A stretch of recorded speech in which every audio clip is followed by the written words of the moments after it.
राधे राधे दोस्तों, जय श्री कृष्ण।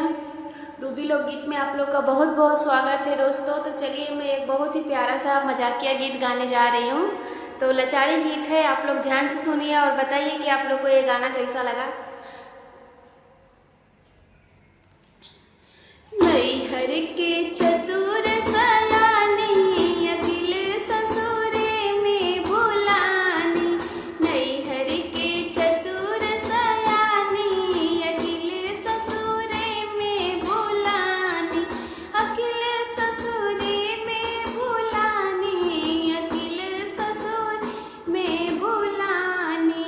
नैहर के चतुर सयानी अकिल ससुरे में भुलानी। पहले पहले बार ससुरों को देखी। पहले पहले बार ससुरों को देखी। घुंघटा काढ़े के भुलानी। अकिल ससुर में भुलानी। घुंघटा काढ़े के भुलानी। अकिल ससुरे में भुलानी।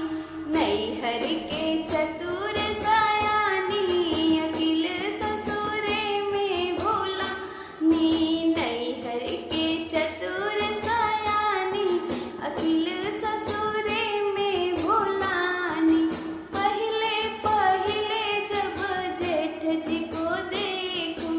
पहले पहले जब जेठ जी को देखूं।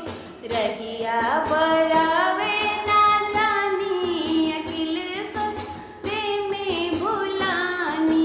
रहिया बरावे ना जानी। अकिल ससुरे में भुलानी। नैहर के चतुर सयानी अकिल ससुरे में भुलानी।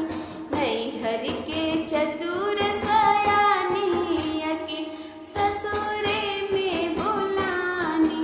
पहले पहले हम देवर को देखी। पहले पहले हम देवर को देखी। नैना मिला